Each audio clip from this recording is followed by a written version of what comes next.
Welcome back, everybody. We're going to look at graphing functions. We've talked about the different representations of functions, and so much information is gleaned from graphs. So it really behooves us to spend some time discussing what graphing is and how to transform a graph and different effects that can different effects that can be performed on a function. How, if I change the input, what does that do? If I add a constant outside the function, what does that do? Can we stretch it, compress it, reflect it, all sorts of things like that. So we're gonna look at that next. And to do that, let's look at a specific example. Now I'm gonna use Desmos to do this. That's a website, an online platform that has a lot of power for me to control what functions look like. You're welcome to play around on there. I think there's some wonderful tools, and it's really a nice way to visualize what's going on. A lot of times you want to get your hands dirty trying to figure out what impact something has on a function, and you get caught up in the minutia. The advantage of Desmos is that it's going to let us keep our perspective broad. I'm going to play around with this function without having to go point by point and see how the transformation takes place. That's not to say that that's not valuable, but remember, our goal here is to get an overarching idea of the effects of certain features on a function. So here we go. Let's jump over here to Desmos. Actually, let's look at lecture slides here. So, sorry guys.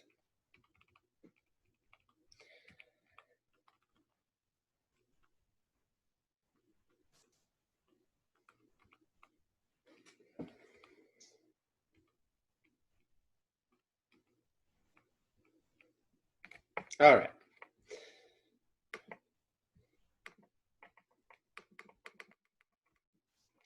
So graphs of functions and their transformations. We want to generalize the effects of these four modifications. Notice that for this first one, we're messing with the input, right? X plus or minus h. The next one, we're messing with the output, plus or minus k. And then what happens when we scale the output or scale the input? And to do that, we're going to look at this graph. Whoops, where am I? On Desmos, okay? So let's go check it out.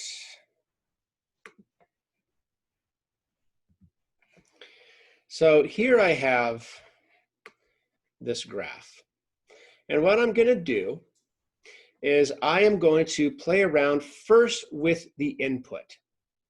That input here is C, okay? Or I could call it H, as I did before, calling it C here. But first thing I want to do is point out to you what you don't need to worry about. All this minutia, all the little technicalities, don't worry about. Namely, this black function is f. And y1, this function here, represents what happens when we mess with the input, when we turn the input into x plus c, as opposed to just leaving it alone. And now think about what happens, right? If you have an input that is, say, originally 1, if c is 2, then inputting 1 becomes like inputting 3, right? 1 plus 2 is 3. Inputting 5 effectively is inputting 8, or whatever the rule is. So look what happens. I'm going to scroll here, and I want you to see what happens to this red graph. Right now, C is 0, so there is no transformation. But as I move C, as C increases, we have a transformation, okay? We have a transformation. As C increases from 0, this thing shifts left. Now, what happens if we look at x minus c? Well, x minus c, this thing shifts to the right. Okay, shifts to the right. Isn't that interesting? And we could keep going here. Let's look at what happens if I take y equals f plus k. I'm going to add that slider k. Well,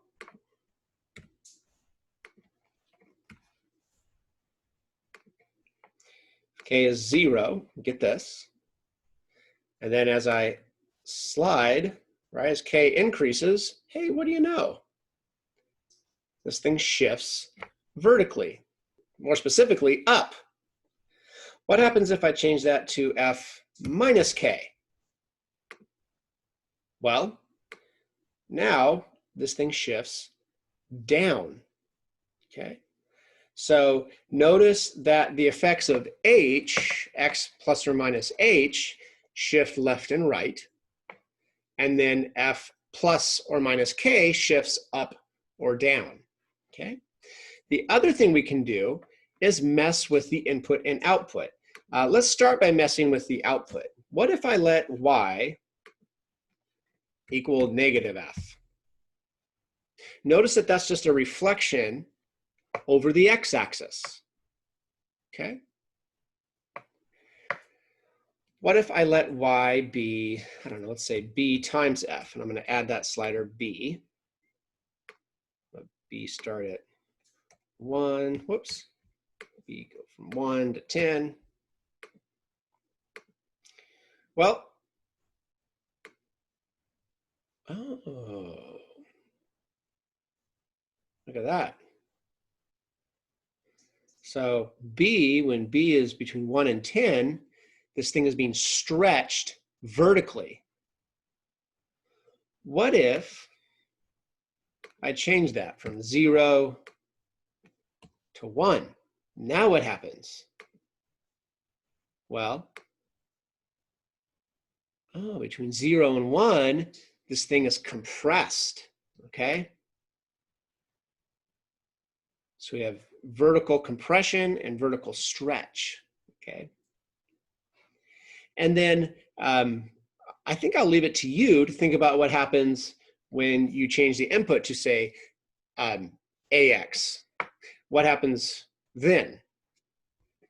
You can play around with that, and I think it might be worth doing, maybe with a less complicated function here.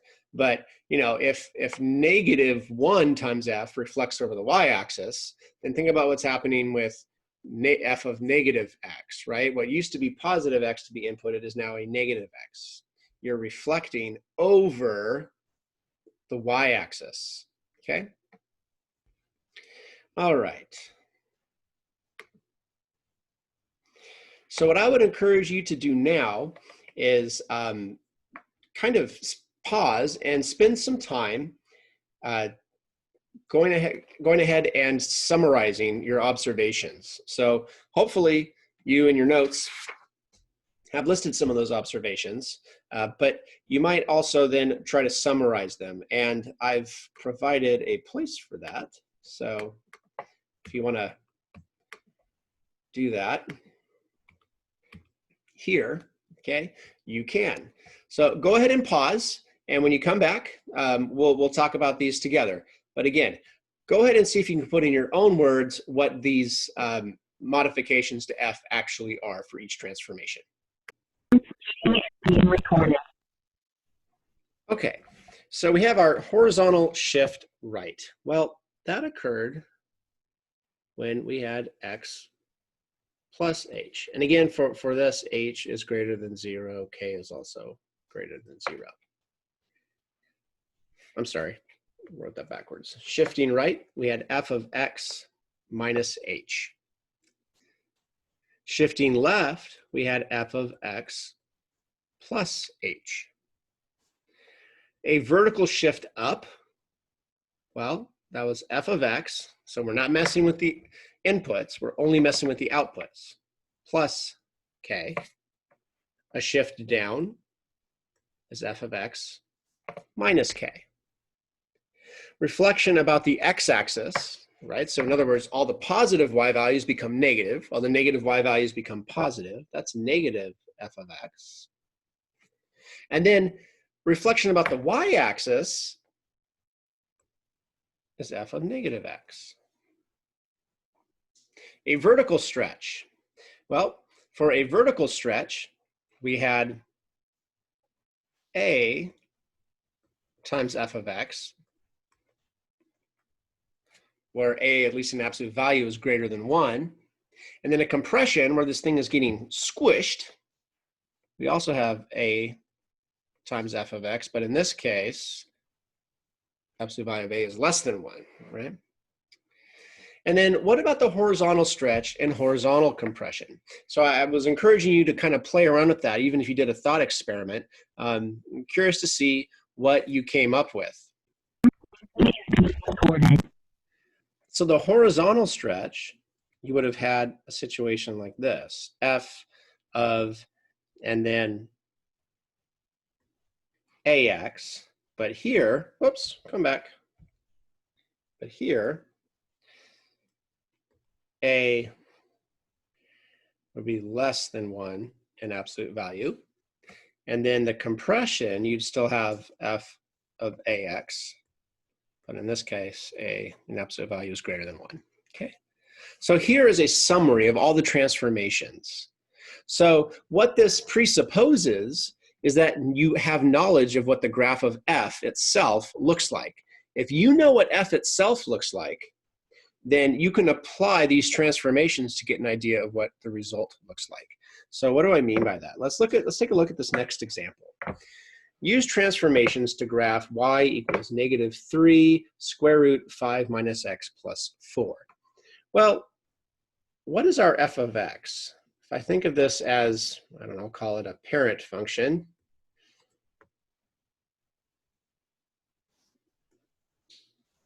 In other words, is there a very simple function that is being transformed? Well, yeah, square root of x, right?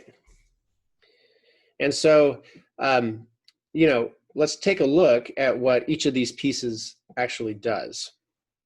So y, -3, and then what I'm going to do is rewrite this as negative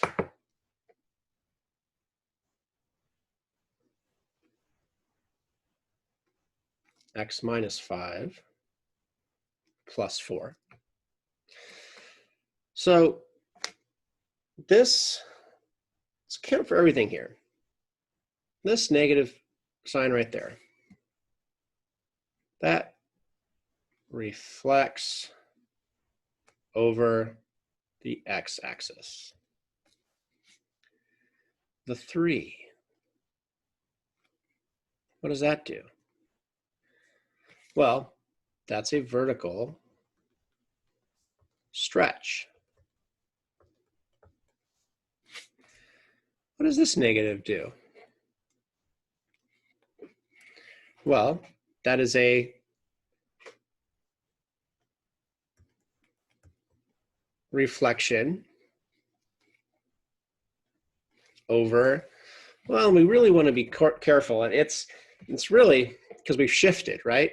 So let's look at this. This x minus 5 is a shift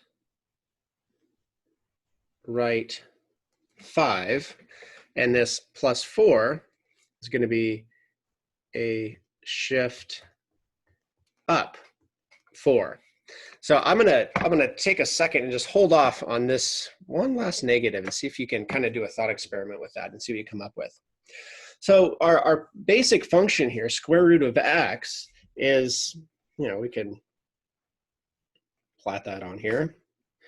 1, 1, 4, 2, and just kind of gradually does this, right?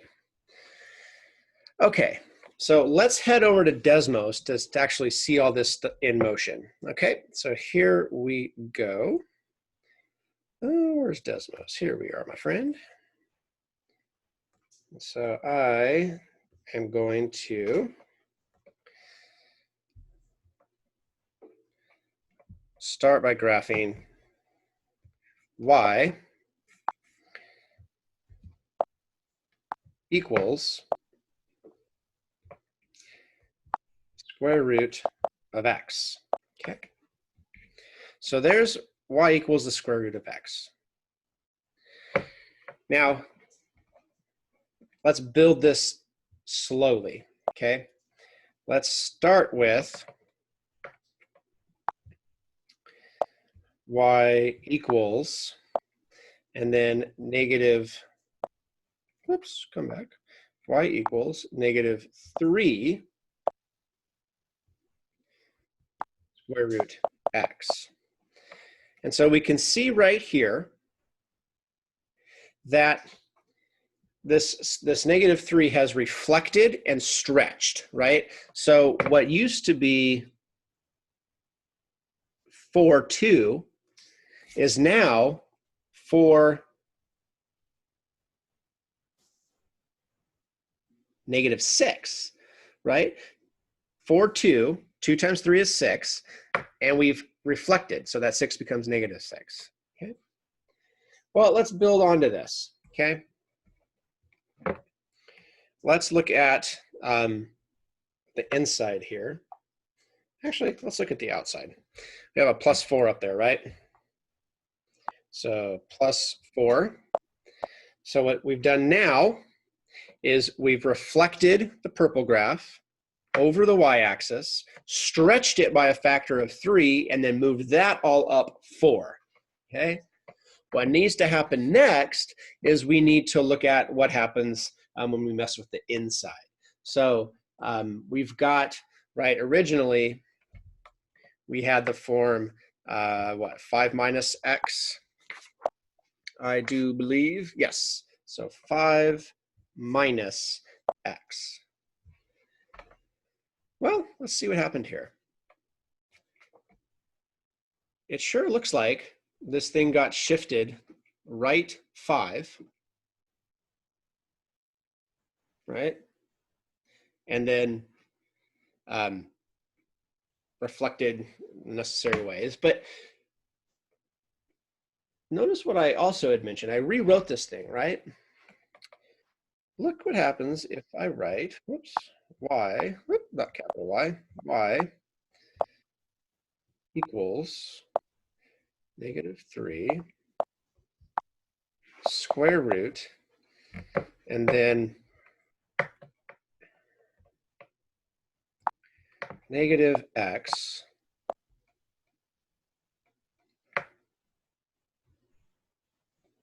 and then outside I'm going to write plus 4, okay?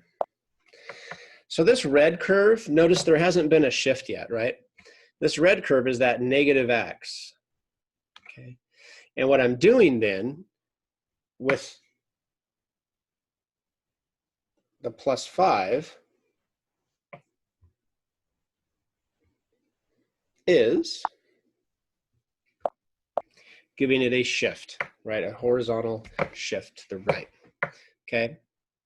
And you might say, well, wait a second, negative x plus 5, I thought plus was a shift to the left. But again, keep in mind that really what I did was factor that out to give me an x minus 5. So there's your right shift, okay?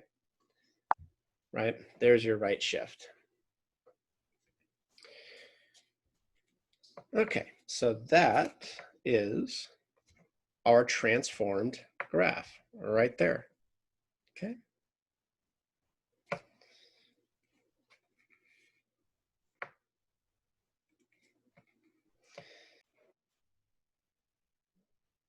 All right, so hopefully that was a little bit of review for you. I know that look at a lot of that material in, I don't know, probably some type of advanced algebra course, but we just wanted to kind of summarize what transformations look like.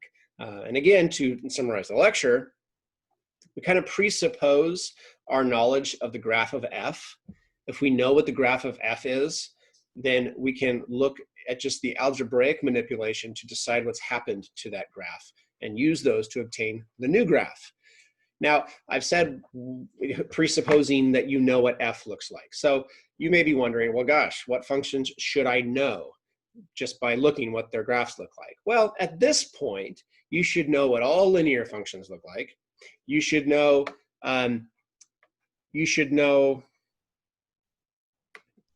what all quadratic functions look like, absolute value functions, things like that. Later on, you'll have a whole new class of functions that you get to learn.